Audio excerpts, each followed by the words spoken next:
Hi, this is Ian Coleman from Signal Centre, and this is this week's video analysis for the FX majors and the dollar index going into the week 23rd of September 2019. Charts look messy.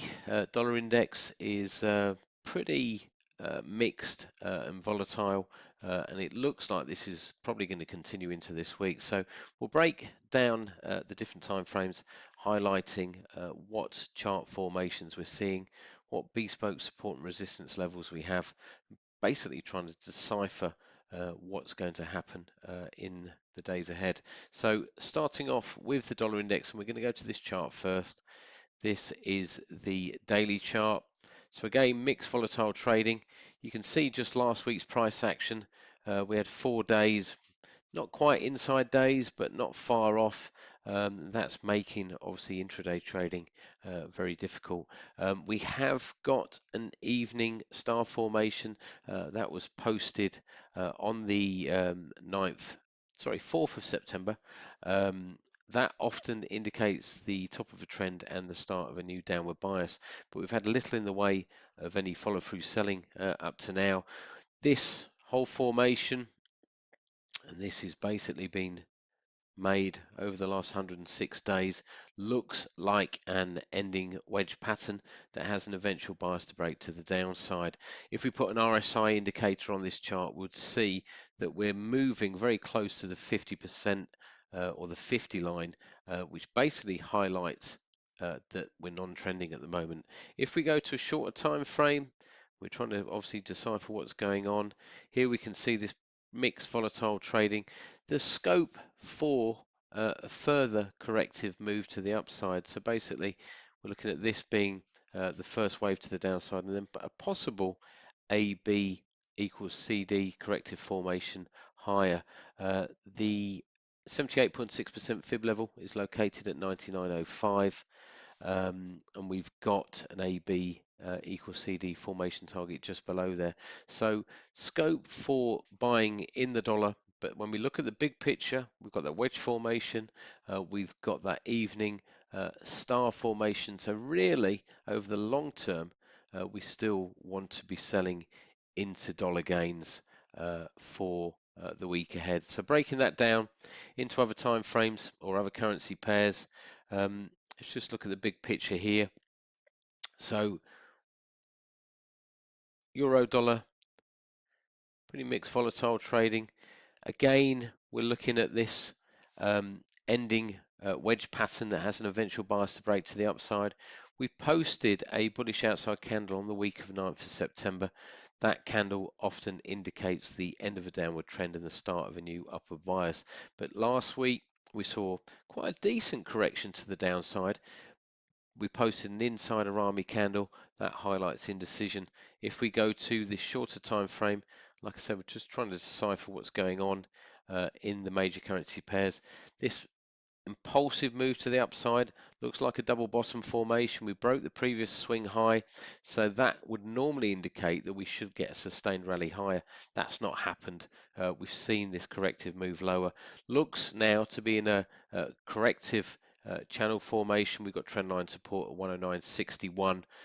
We'd like to buy dips down around that level, obviously selling into that dollar strength, so buying into euro dollar dips.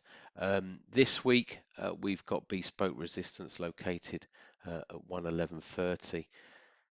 Cable, sterling dollar, and this has seen quite a decent rally to the upside. We broke out of this wedge formation higher. I'm wondering whether or not we will actually get quite a deep correction in sterling dollar. We posted an outside bar on the 8-hour chart from Friday's highs. Now that bar often indicates the end of an upward trend and the start of a new downward bias. The medium-term focus is still bullish.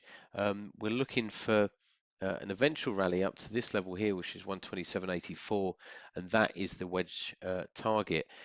But we've got trendline or reverse trendline support located all the way down at 121.11, and we've got bespoke support located at 121.40. So although the long to medium term bias remains bullish, I think we could see quite a sustained correction lower in cable next week. So we're really going to have to sort of have a look at intraday price action. Long-term bias, like I said, will to buy dips, but potentially about 350 points lower than where we are at the moment. Dollar Swiss, and again, this is a pretty mixed picture. We broke this wedge formation to the downside. We had one of those bearish outside candles posted from the high, and then we've seen again some pretty mixed and volatile trading. Rallies were sold into last week, but not at any specified technical level really. If we look at this level here, which is the 61.8% fib level, it's near that psychological one big figure. I think it would attract some selling. If we look over here, we can see obviously that level has attracted sellers in the past. So really on a long-term basis, and thinking about that dollar index again, we prefer to sell into rallies in dollar Swiss. If we go to this time frame, this is the 8-hour chart. Again, we've got that ending wedge formation. Now, we broke the pattern to the downside on Friday morning quite early, but they couldn't sustain those losses.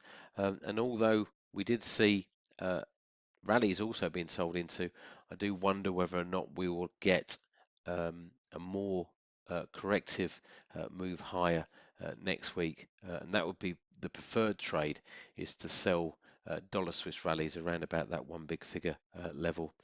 Dollar yen, this is quite interesting, I think, going into next week. We saw a move lower from the 50% fib level. That's located at 108.42. But late trading on Friday, we stalled at our bespoke support level. So we've got bespoke support at 107.55.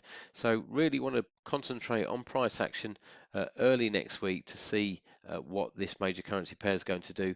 The preferred trade, and this is a long-term trade, not intraday, is to sell into rallies. We've got bespoke resistance located at 109.35.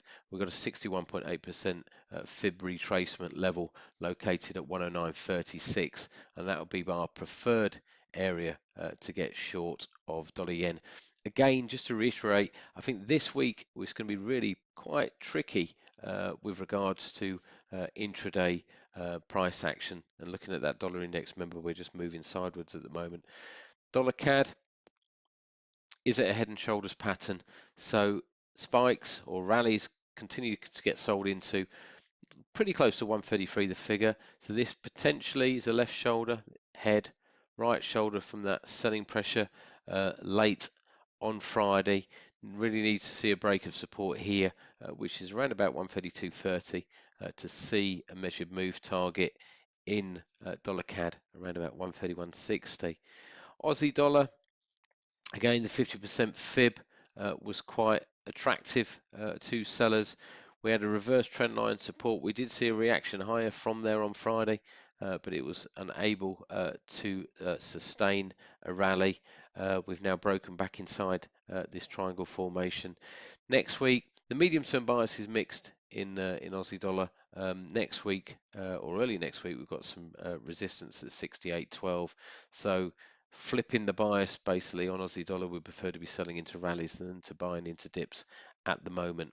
Euro sterling, now this is still probably my preferred cross currency, if you like, to play next week. Pretty volatile, obviously, with Brexit news, etc. But the risk reward ratio for buying dips, I believe, in euro sterling is still pretty favorable. We've got an ending wedge pattern. We posted an outside bar on the 8-hour chart. We came down and then we retested this previous trend line support. Now we've got some bespoke support at 88.47, and although we have breached that level, this is a monthly support level. So as long as we close above there at the end of this week, then our medium-term bias is to the upside for euro sterling. A break of this wedge formation, you can remember we've got a pretty solid congestion zone around about 88 the figure.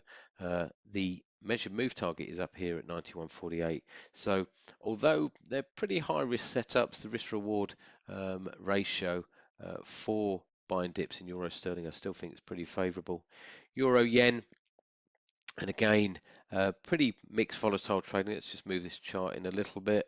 We're in this channel formation. We've got a 38.2% fib at 118.42. Is it going to hold? If it doesn't hold, then prime support is down here, 117.68, and in turn, we would look for that to form a reverse head and shoulders pattern. So this being the left shoulder, this being the head, and then this move lower being the right shoulder. So again, mixed signals at the moment. Let's concentrate on that dollar yen pair to see whether or not we're going to get some buying in the dollar and selling in the yen, and we've got another trend line support here. So using correlation, those two are sort of marrying up together at the moment going into next week. So preferably buying into dips at lower levels, but we'll look to see what price action does early on Monday. Okay, thanks guys. I hope you enjoyed the analysis, and we'll be back again soon with some more. Many thanks.